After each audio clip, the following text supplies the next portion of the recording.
औज़ुबिल्लाहि मिनश्शैतानिर्रजीम बिस्मिल्लाहिर्रहमानिर्रहीम। अस्सलाम वालेकुम बच्चों। जी, आज हम करेंगे काइनेमैटिक्स का टॉपिक नंबर 2.4 क्लास 9th का। ठीक है, graphical analysis of motion. Graphical analysis of motion, graph के बारे में तो आप लोग आई होप जानते ही होंगे। ग्राफ क्या चीज़ है?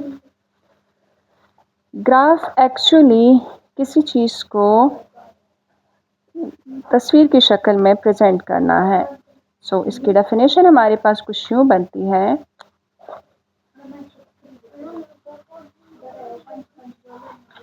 जी, it is pictorial way of presenting informations about the relation between various quantities। ये दो चीज़ों के दरमियान होता है। It is pictorial way of presenting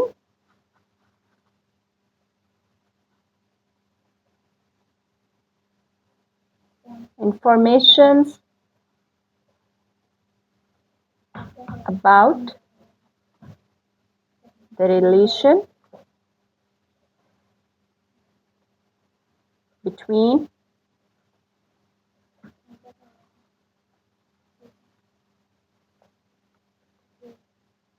various quantities। जी, इसकी डेफिनेशन कुछ यूँ है कि it is the pictorial way of presenting information about the relation between various quantities. ठीक है, या दूसरी डेफिनेशन उसकी कुछ यूँ बनती है कि graph is an effective way of showing the relationship between physical quantities, यानी फ़िज़िकल क्वांटिटीज़ को शो करने का तरीका होता है।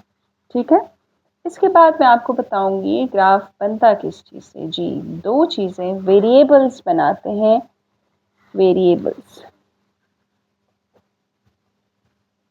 वेरिएबल्स बनाते हैं ग्राफ को। वेरिएबल्स क्या है? Variables are the quantities. Variables क्या है? These are the quantities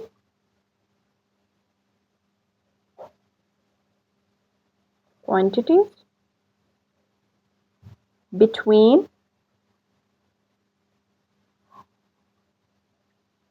which a graph is plotted। हमेशा ग्राफ दो चीज़ों के दरमियान प्लॉट होता है। सो जिन क्वांटिटीज़ के दरमियान ग्राफ प्लॉटिंग होती है उनको हम वेरिएबल्स कहते हैं।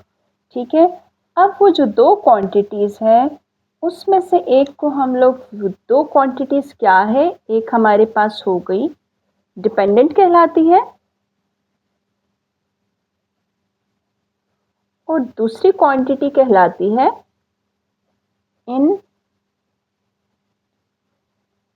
Independent quantity number 2। ये दो चीज़ें मिलके हमारे पास ग्राफ बनाती हैं। सो दो क्वांटिटीज़ के दरमियान ग्राफ प्लॉट किया जाता है। उन दो क्वांटिटीज़ को वेरिएबल कहते हैं और फिर वो वेरिएबल जो है दो तरह के होते हैं, एक डिपेंडेंट होता है, एक इंडिपेंडेंट होता है। हमेशा ग्राफ पर एक डिपेंडेंट क्वांटिटी होती है और दूसरी इंडिपेंडेंट क्वांटिटी होती है। इंडिपेंडेंट क्वांटिटी हमारे पास टाइम हो जाती है, टाइम। ठीक है, अगर लेट सपोज हम जो है डिस्टेंस टाइम ग्राफ लें तो हमारे पास टाइम इंडिपेंडेंट हो जाती है। कैसे? फर्ज करें टाइम किसी चीज़ पर डिपेंड नहीं करता। टाइम का अगर हम लें, ठीक है, मसलन अगर चलो हमारा स्पीड टाइम ग्राफ लेते हैं तो स्पीड बढ़े ना बढ़े टाइम चलता जाएगा, यानी हम कोई काम करें या ना करें टाइम तो चल रहा होगा।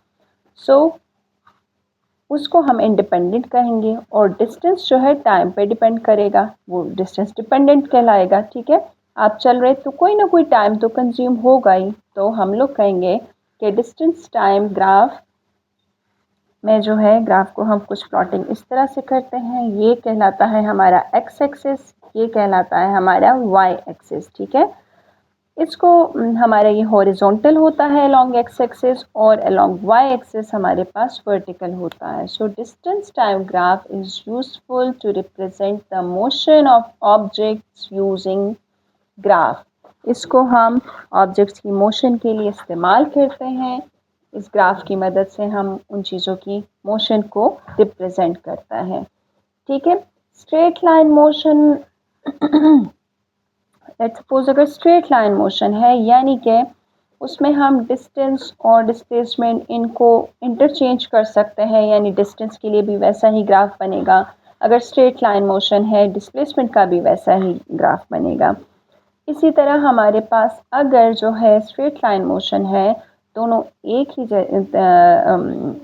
रेशो से बढ़ रहे हैं, तो हमारे पास स्पीड और वेलोसिटी का भी एक जैसा ही ग्राफ बनेगा। So in distance time graph, time is taken along horizontal axis while vertical axis shows distance covered by object, यानी टाइम को हम लोग this is called horizontal axis और ये जो y एक्सिस है यहाँ पे चले हम लोग ले लेते हैं डिस्टेंस को, चाहे d हो और s हो अलोंग y एक्सिस, ठीक है। सो हॉरिजॉन्टल जो है हमेशा हम हॉरिजॉन्टल पे क्या लेते हैं, इंडिपेंडेंट लेते हैं, और वर्टिकल पे हम लोग हमेशा डिपेंडेंट लेते हैं, ठीक है। अब लेट्स सपोज मैं आपको कुछ ग्राफ्स के बारे में बता देती हूँ। अब मैंने आपको बताया कि अगर दोनों चीज़ें एक ही रेशो से बढ़ रही हो तो हमारे पास ग्राफ कुछ बनता है स्ट्रेट लाइन का। अच्छा, डिस्टेंस टाइम ग्राफ में जो ग्राफ है हम लोग, मैंने आपको बताया कि डिस्टेंस और टाइम के दरमियान हम लोग प्लॉटिंग करते हैं। So the graph plotted between distance and time is called distance time graph.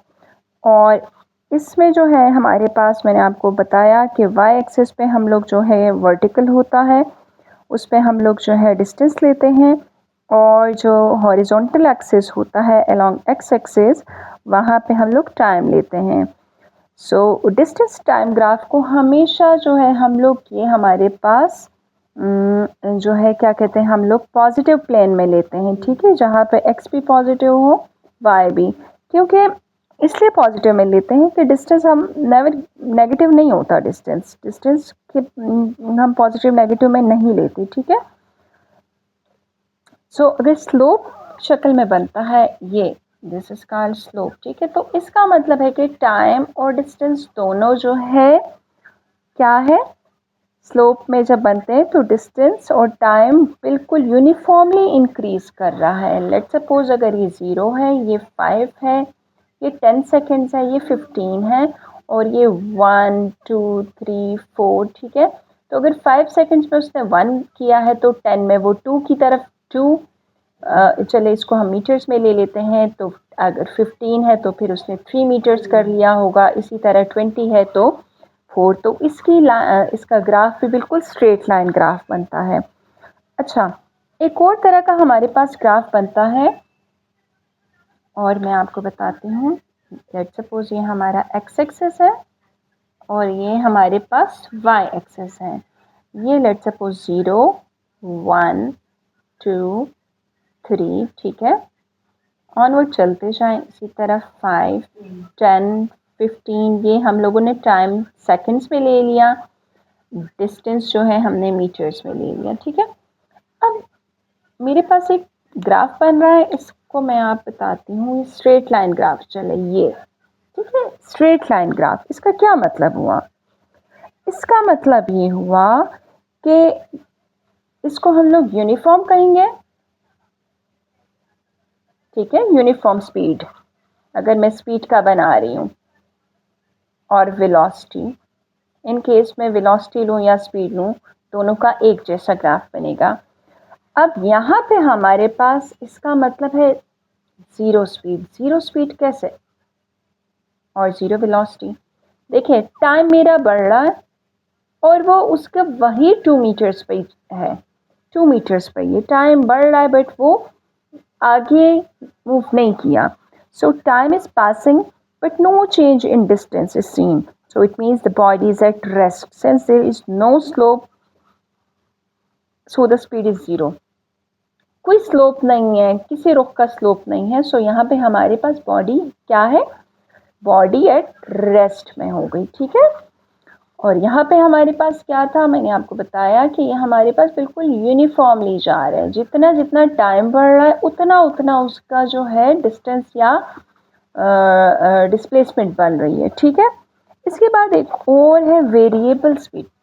मेरे पास एक और तरह का ग्राफ बन रहा है जी, ठीक है।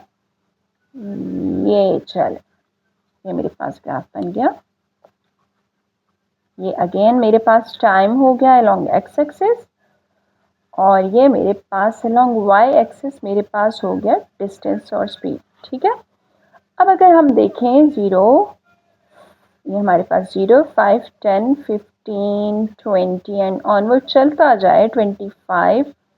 सो 1, 2, 3, 4, 5, 2, 3, 4, 5, 6 चलता जाए।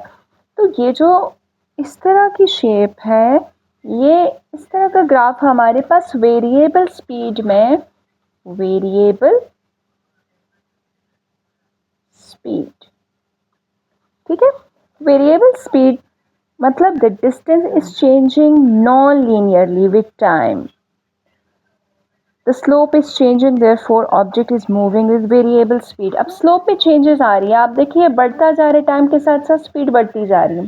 फिर यहाँ पे अगर यहाँ से यहाँ तक देखें तो यहाँ पे यूनिफॉर्म स्पीड थी, अगर स्ट्रेट लाइन है, अगेन फिर उसमें चेंज आ गया, स्लो डाउन होती गई, डाउनवर्ड आएगा, टाइम बढ़ रहा है बट उसमें चेंजेस आ रही है। ये तो हमारे पास हो गया 3 तरह की हम लोगों ने बात की कि अगर हम उसको बढ़ाएं या जो है हम लोगों ने कहा कि कांस्टेंट के साथ जाए या बढ़ता जाए। So object moving with constant speed, the speed of an object is said to be constant if it covers equal distance in equal interval of time, जो मैंने आपको बता दिया, ठीक है। तो speed of the object हमारे पास बराबर है distance by time, d by t हम लोग कर लेते हैं, ठीक है। और ये हम लोगों ने वेरिएबल की बात की। सो ये तो आज का हमारा टॉपिक हो गया, मैंने आपको डिस्टेंस और टाइम ग्राफ के बारे में बताया। आई होप आपको समझ आ गया होगा। इसके बाद फर्दर हम चलेंगे इक्वेशन ऑफ मोशन की तरफ। तो आई होप आपको समझ आ गया होगा कि हमारे मुख्तलिफ़ तरह के ग्राफ्स कैसे बनते हैं, हम ग्राफ्स का इस्तेमाल क्यों करते हैं, किसी वेरिएबल्स को हम लोग ग्राफिकली या पिक्टोरियली रिप्रेजेंटेशन के लिए हम लोग ग्राफ का इस्तेमाल करते हैं। फिर मैंने आपसे ये कहा कि जी इसकी डेफिनेशन हमने बताई कि पिक्टोरियल वे है प्रेजेंटिंग इंफॉर्मेशन का। फिर ये वेरिएबल्स से बनता है, वेरिएबल्स क्या है, वो क्वांटिटीज़ है जिनके दरमियान ग्राफ प्लॉट होता है। फिर मैंने आपको बताया कि वो डिपेंडेंट और इंडिपेंडेंट होते हैं, वो वेरिएबल्स इंडिपेंडेंट कौन से होते हैं, डिपेंडेंट उसका भी हमने जिक्र किया। फिर हमने 3 तरह के ग्राफ के प्लॉटिंग की और इसके बारे में बताया कि अगर स्पीड 0 हो तो कैसे, या बॉडी रेस्ट पे हो तो कैसे ग्राफ, टाइम देखें हमारा इंडिपेंडेंट टाइम बढ़ता जा रहा था, दोनों यूनिफॉर्मली जा रहे हो तो क्या होगा, वेरिएबल स्पीड्स हो तो क्या होगा। आज के लिए इतना इनफ है। आपको पसंद आया हो तो लाइक करें, शेयर करें, सब्सक्राइब करें और सब्सक्राइब ज़रूर करें ताकि आपके पास अगली वीडियोस की अपडेट्स आती रहें। तब तक के लिए अपना ख्याल रखिएगा। अल्लाह हाफिज़।